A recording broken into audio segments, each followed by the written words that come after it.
queria saber de uma coisa, uma opinião sua, porque me dói muito no coração quando eu vejo, assim, por diversos motivos, até por ser um ex-jogador e por ser um dependente químico, né? Aí eu vejo um talento como o Adriano jogando a carreira dele fora, eu vejo um talento como o Jobson perdendo a possibilidade de fazer coisas importantes no futebol porque é talentoso.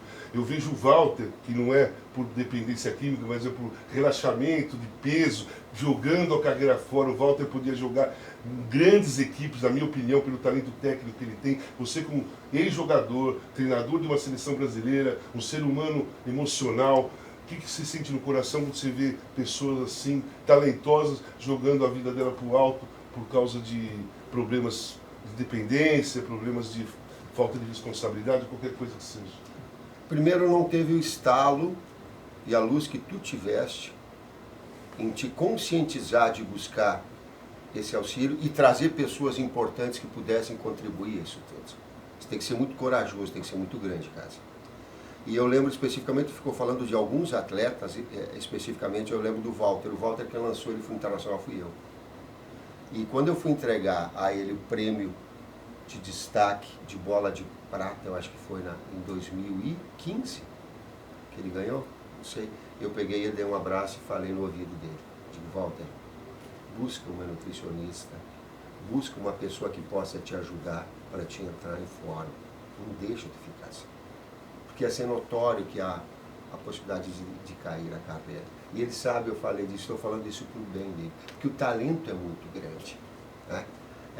Do Adriano, em relação da mesma forma, até procurei tocar nele o lado de me confrontar e de provocá-lo para que ele tivesse a condição de buscar, mas ele precisava de auxílio, que fosse não só do técnico, mas ele tinha que se conscientizar e procura se conscientizar dessa forma. São talentos extraordinários que a gente poderia estar numa melhor condição. Eu tento pegar isso como um exemplo positivo, assertivo, para que as pessoas compreendam tudo isso. Ou um atleta que chega em 35 anos com alto nível, porque tem um fisiologista atrás, tem um nutricionista atrás, tem um preparador. O Roberto do Palmeiras não é 38 anos, não, 43. Em alto nível. Exatamente. Por exemplo, no caso dos Jobson especificamente, você não acha que os clubes brasileiros eles deviam se preocupar mais em uma formação de ajuda psicológica para o jogador, desde as categorias de base? Não é só para evitar envolvimento com droga, álcool, não. Para ter consciência também de que quando ele passar de um patamar financeiro completamente diferente daquele que ele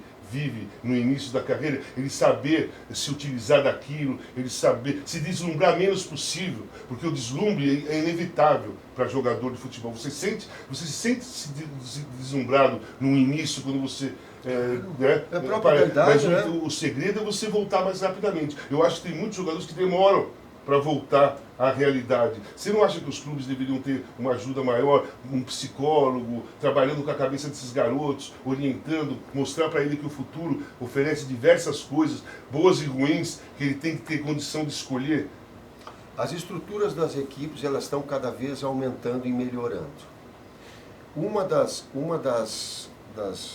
contribuições que o clube tem feito era, por vezes, dentro do próprio CT, colocar escolas para que possam dar a oportunidade do garoto estudar. Paralelamente, eu vejo fundamental, Casa, o estudo com o futebol. Associar essas duas. Para mim, se eu fosse, eu não tenho uma experiência maior em categorias de base, mas se eu fosse dirigente das categorias de base, se fosse um executivo, eu ia colocar, é obrigatório o estudo paralelamente ao futebol, a tu estar treinando. Ela vai te ampliar, ela vai te deixar o garoto mais consciente, mais firme, mais convicto das suas... de falar com o seu técnico, de falar com o seu diretor, de dar uma entrevista de uma forma mais clara, encontrando palavras que elas podem sintetizar aquilo que ele está pensando. Ela te proporciona uma educação melhor. Associado a isso, sim, algumas situações que elas sejam psicológicas, elas sejam de assistente social que já tem, e muitos não divulgam até para preservar os seus atletas. Eu sei que o Corinthians trabalha em termos psicológicos. Eu estou te fazendo essa pergunta porque, assim, que eu acho que, no caso do Jobson, foi uma falha do modo que o futebol trabalha. Por exemplo, quando ele foi punido a primeira vez com doping, mas que era droga social, não era droga para aumentar rendimento, Sim, né? Que a anfetamina aumenta rendimento. Crack, maconha, cocaína são drogas sociais. Ninguém usa isso para aumentar o rendimento.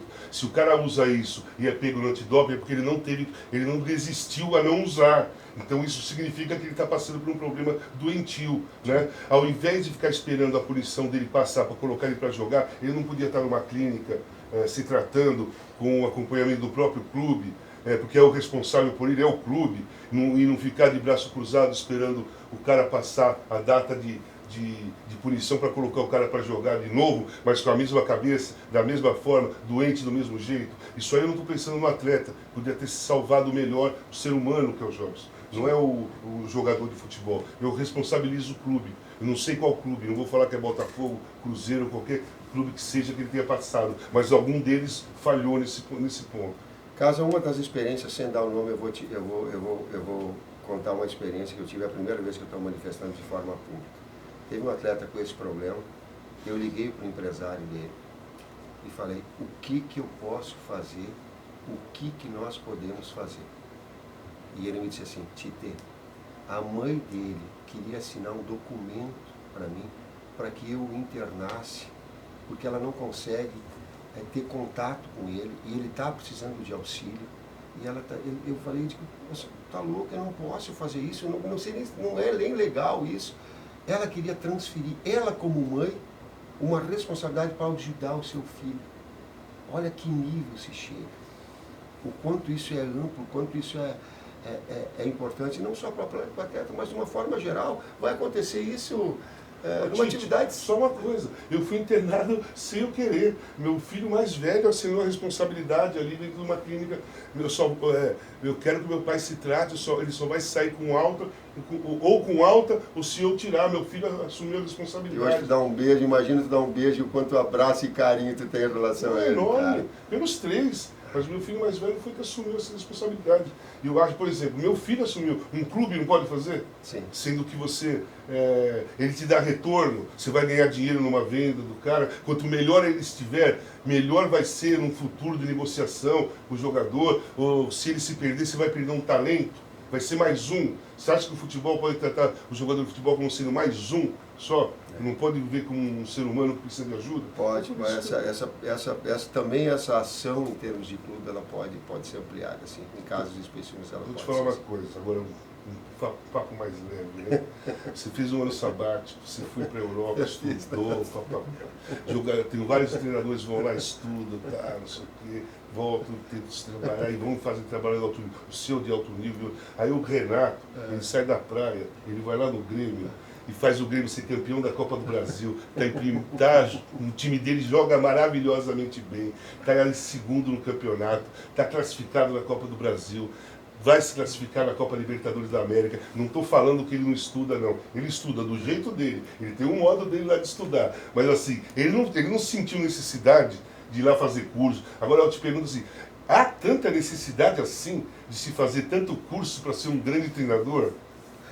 Cara, primeiro eu vou te dizer assim que um grande precisa aprender tanto, o cara sendo ex-jogador, assim, é claro que o cara que não foi jogador, estudou, tal, ele vai aprender mais tática, mas aquele cara que teve dentro do campo, que tem a experiência como jogador de futebol, virou treinador, você acha que ele precisa fazer tantos cursos assim, ou pode se utilizar mais daquele conhecimento que ele teve? Porque o Renato me falou isso, ele falou assim para mim, nessa mesma conversa que eu estou tendo com você, eu uso muito a minha experiência de quando eu fui jogador, dos treinadores que eu trabalhei. Eu trabalhei com vários, e aí eu virei treinador, começou a vir na minha memória tudo aquilo que os treinadores falaram, cada um na sua. E ele coloca em prática isso. Isso é estudo. É estudo. Isso é estudo. Ele estudou o perfil das pessoas que trabalharam com ele, um cara que ele é extremamente intuitivo, que foi um ex-atleta de alto nível e que traz todos esses conhecimentos para o trabalho dele.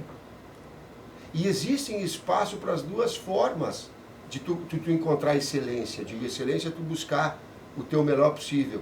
Eu necessito estudar. Eu não tenho desenvolvido todas essas capacidades, daqui a pouco todas essas virtudes, para trazer. Então eu tenho essa necessidade. E não só o 2014, os caras falam assim, é uma grande bandeira de propaganda minha. Não é nada, não. Até não fui eu que falei, não. Mas eu fiquei, em 2014, também para ouvir, também para acompanhar na perspectiva de ser convidado para a seleção brasileira, porque entendia que era um momento, não de ser melhor, mas um momento que me proporcionasse essa condição, mas tem espaço para as duas, não dá para abrir mão de informação. A informação ela pode ser tida de outras formas. Talvez ele traga, no caso do Renato, também nas observações de vocês, o de ouvir e de assistir sem fazer curso, a mim, essa necessidade. E se pegar o lado do ex-atleta com toda essa capacidade, e se pega o lado acadêmico e tu funde isso, tu está mais perto de atingir a excelência. Se surpreendeu? E o Renato, para mim, é um caso atípico. É um cara que tem uma capacidade de percepção impressionante. E que dentro do Grêmio é uma idolatria que empresta à equipe, um respaldo à equipe, ele sustenta a equipe com o torcedor lá. Assim, você acompanha o futebol de perto, você deve ter acompanhado, porque foi até curioso e interessante essa chegada do Rogério Ceni no São Paulo, né? Ele é o grande ídolo da história do São Paulo, aí ele parou de jogar, aí ele vai para fora, fica um ano naquele negócio que nós conversamos antes, de estudar, de se preparar, aí ele volta, assume o São Paulo. E, assim, na minha opinião, a direção do São Paulo errou em demitir o Rogério. Não deram tempo para ele fazer um trabalho dele. Ninguém sabia como ele faz, é um novo treinador, faltou isso. Mas, enfim, qual foi o erro nessa história toda? Ele se precipitou em assumir o São Paulo profissional, ele poderia ter começado na base, ou em algum outro time, ou ficar estudando mais tempo. A direção do São Paulo errou em demitir o Rogério antes que o trabalho dele aparecesse. O Rogério errou em ter filosofia de futebol, que eu conversei com ele tem uma filosofia muito boa de futebol, uma visão ofensiva, e tentou fazer, e a característica do grupo que ele tem não dava para ele fazer, e as derrotas começaram a aparecer. O que você acha dessa situação, dessa história do Rogério no São Paulo? Eu vejo que no enunciado da tua pergunta, tu vê quantas variáveis tem para se tornar um profissional de alto nível, para que o trabalho possa fluir, para que essa química ela exerça.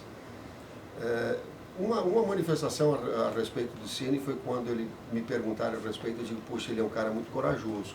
Para já passar do grande ídolo como atleta para uma situação já de técnico, tu precisa ter uma virtude, ser extremamente corajoso. Eu não sei o quanto ele se preparou, o quanto ele estudou. Eu sei que ele tem toda essa experiência. Não sei o quanto daqui a pouco uma transição ela pudesse ser benéfica. É difícil de fora avaliar todas essas situações, mas que existem muitas variáveis de conhecimento, as relações pessoais. Uma coisa é tu vivenciar a pressão, e eu senti isso quando eu era atleta. Era uma pressão mais individual. Quando tu vai para técnico, a responsabilidade ela fica coletiva. Às vezes a gente carrega, se um atleta não produz, que ele entra no jogo, tu vai para casa e eu fico me cobrando, por que eu deixei de fazer? Foi de confiança, foi de treinamento para que ele pudesse render o seu melhor. Então a gente traz uma responsabilidade muito grande. Há uma série de variáveis. Mas assim, por exemplo, o que eu penso, essa impaciência que os dirigentes têm, essa necessidade de resultado absurda que o futebol tem, você não acha que a gente corre o risco, de repente, de queimar um personagem importante, como é o Rogério Ceni no Brasil? Esse comportamento não corre o risco de repente, queimar uma figura dessa, de cara assim? Sim. Não é? Sim. E quantos outros profissionais, né, com esse nível, com essa forma de agir, podem ficar pelo caminho? Eu cheguei, mas eu poderia ter ficado assim como fiquei na metade do caminho uma série de vezes, por circunstâncias. Eu parei de jogar, tem um momento de treinar, tem um momento que eu falei assim, não dá mais para mim. E eu fiquei cuidando eu e meu irmão, cuidando da chácara, onde nós fazíamos churrasco, e alugávamos 2 quadras de grama sintética. Porque eu digo, não dá mais. Aí quando, um ano depois, apareceu a possibilidade de retomar a carreira. Mas pode ficar. Me diga assim, com os resultados comparativos que o Arsenal teve esse ano, com exceção desse finalzinho, teria algum clube que sustentaria?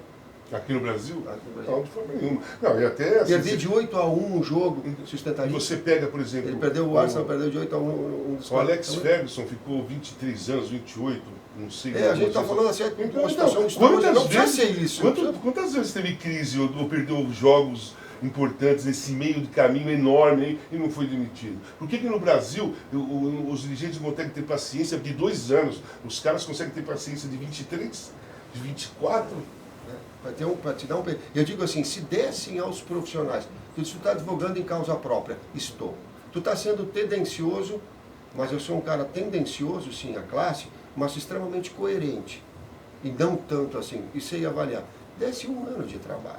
Em termos legais, nós precisamos que a Lei Caio Júnior seja afirmada, confirmada. Para dar uma segurança. Né? Para dar um pouquinho de segurança. Dê 1 ano ao técnico trabalhar. 1 ano só. Qual é a importância da sua família? Qual é a importância da sua família para você estar aqui sentado respondendo coisas sobre a seleção brasileira? E como para mim a família é importante de eu estar aqui fazendo perguntas para o treinador da seleção brasileira, porque eu podia ter me perdido no meio do caminho, mas minha família não deixou, minha família me ajudou. Uma das imagens que eu vou guardar de ti, Casa, é imaginando teu filho assinando o documento e depois te dando um abraço nele, aquilo que a gente falou no início. Cara, isso não tem preço. Um dia eu tenho a felicidade de ter feito uma carreira e ter conquistado todos os títulos que um técnico imagina conquistar enquanto técnico de futebol. Todos. Um dia, antes de conquistar tudo isso, mas esse não é o valor mais importante. Eu não ganhei nada enquanto técnico. Como atleta, eu só fui vice-campeão, não chancelei, vice-campeão paulista, vice-campeão brasileiro, e comecei a minha carreira de técnico, já havia tido insucesso na minha primeira equipe, vice-campeão. Nós estamos no final, na 2ª divisão, estou falando da família. Chegou um determinado momento, começou o quadrangular, a gente empatou o 2º jogo, eu desabei. Eu fui para casa, eu tinha o hábito de fazer um churrasquinho e conversar com a minha esposa. E ela é minha confidente, e quem me conhece dos meus erros, do meu lado certo e errado, ela. E eu estava fazendo churrasco, e eu olhei para ela assim, eu desabei a chorar, eu digo, hoje eu não aguento mais. Eu digo, eu não vou ganhar de novo. Eu já estou cansado, eu fui vice aqui, eu não consegui ganhar nada, eu não ganhei lugar nenhum, cara. Eu não consegui vencer lugar nenhum.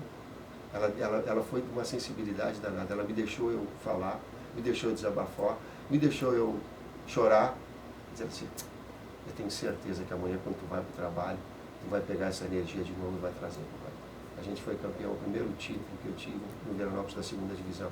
Sabe, aquilo foi um marco de alguém que estava, não sendo a minha namorada, ela estava sendo minha parceira também e contribuindo. Ou de ter o meu pai, para fechar, que não está mais junto comigo, já fazem 10 anos. E ele tinha muito orgulho, mas ele não externava. E ele só dizia uma coisa, eu quero que meu filho ande com, em italiano assim, la sgurla del cappello alto, que é um pouquinho do dialeto italiano, que diz que a aba do chapéu tem que ficar voltada para cima. E que um dia ele dizia que o filho dele ia ser dos grandes. A minha mãe não entendia o que era ser dos grandes. Eu disse, um dia ele vai ser técnico da seleção. Mas nunca disse isso para mim. Nunca disse isso. E a gratidão que eu tenho de poder. A minha família, eu só estou aqui por muita causa da minha família. Obrigado, Titi. Então, os parabéns, não como treinador, porque você não precisa, mas como ser humano você merece. Obrigado por me fazer abrir o coração. Obrigado a você. É isso aí. Treinador da seleção brasileira.